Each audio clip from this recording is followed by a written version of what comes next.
এই রাধা নাম যদি কৃষ্ণের কানে গিয়ে প্রবেশ করে, কৃষ্ণ তো আর থাকতে পারবে না। সঙ্গে সঙ্গে যেই না কানে শুনতে পেয়েছে কেউ যেন রাধে রাধে গাইছে, সিংহাসনটা পরিত্যাগ করে উঠে দাঁড়িয়ে বলাই দাদাকে ডেকে বলছে, ও দাদা আমি একটু বাইরে যাব। বলাই দাদা মনে মনে ভাবছে, ভাই কানাই কোথায় কি হবে না হবে কিছু ঠিক না করে চলে যাবে কেন? শুধু বলেছিল আমার দেবকী মায়ের অহংকার চূর্ণ করব, আর সবাইকে এক জায়গায় নিয়ে এসে প্রভাসের তীরে আমি আমার মায়ের অহংকার চূর্ণ করে যাব। তা আর তো কই কিছু করলো না। এখন বলতে পারছে না ভগবান কৃষ্ণচন্দ্র বলাই দাদার কাছে যে বাইরে গিয়ে রাধা রাধা বলে যাচ্ছে। কেন বলতে পারছে না? কারণ রাধা রানী ভালোবাসার কথা, পীড়িতের কথা, সেটা তো বড়দের কাছে বলা যাবে না। ভালোবাসার কথা বড় দাদা বলাই দাদা তার সামনে বলা যাবে না। দেখছে ভগবান কৃষ্ণচন্দ্র তিনি বলছেন না যে কে রাধা রাধা বলে ডাকছে, শুধু বলছে ও দাদা আমি যাবো আর আসবো। এবার একেবারে বাইরে এসে দাঁড়িয়েছে। যখনই ভগবান কৃষ্ণচন্দ্র বাইরে এসেছে, নারদ মুনি কি করেছে, সঙ্গে সঙ্গে একটা বসন দিয়ে এমন করে মাথাটা চাপা নিয়ে নিয়েছে। দেখি তো কৃষ্ণ চিনতে পারে কিনা। আর একেবারে যখন ঘোমটা দিয়ে দাঁড়িয়ে আছে, ভগবান কৃষ্ণচন্দ্র পেছনে গিয়ে দাঁড়িয়ে ডাক দিয়েছে, বলি কে তুমি?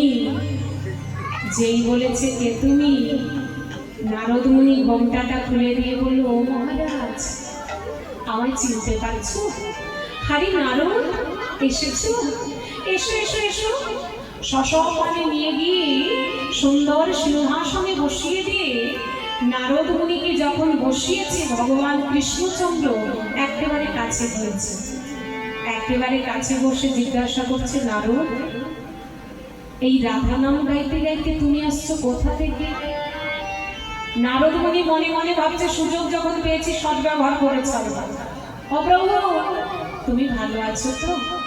নারদ, তুমি ভালো আছো? প্রভু, যেমন রেখেছো হরি তেমনই আছি। আমি আর কেমন থাকবো? তুমি আমায় যেমন রাখবে আমি তো তেমনই থাকবো। নারদ, এই রাধা নাম গাইতে গাইতে তুমি এসছো কোথা থেকে? প্রভু, ওই তো বৃন্দাবন হয়ে ভাবলাম দ্বারকার মহারাজ কৃষ্ণচন্দ্রকে দেখে আসি। এবার যেই বলেছি বাবা বৃন্দাবন হয়ে, ভগবান কৃষ্ণচন্দ্র আরেকটু কাছে এগিয়ে গিয়ে বলে উঠল, নারদ, যদি বৃন্দাবন হয়ে আসো বলো না নারদ, আমার মা ভালো আছে, আমার বাবা ভালো আছে, বৃন্দাবনবাসী তারা কি সবাই আমায় ভুলে গেছে?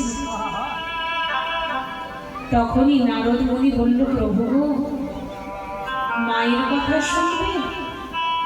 মায়ের কথা বলার আগে তোমায় সবার আগে একটি কথা বলি, কোন সন্তান তার পিতামাতাকে ভুলে দিনের পর দিন বছরের পর বছর কিন্তু কাটিয়ে দিতে পারে, কিন্তু সেই পিতামাতা কি পারে একটা সেকেন্ডের জন্য তার একমাত্র ছেলেটাকে ভুলে থাকতে?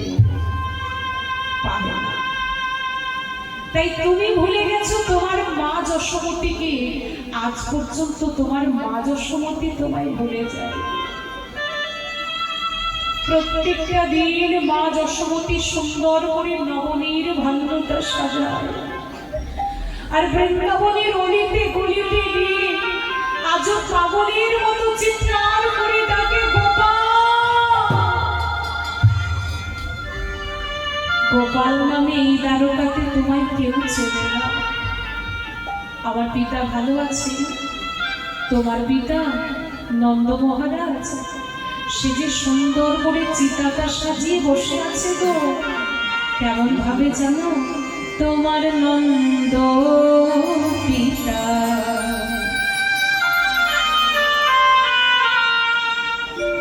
জেলেছে চিতা,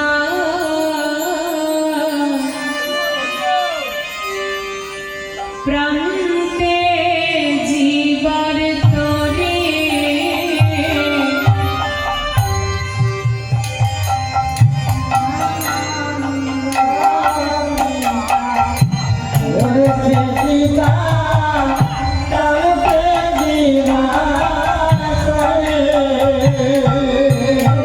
নন্দ পিতা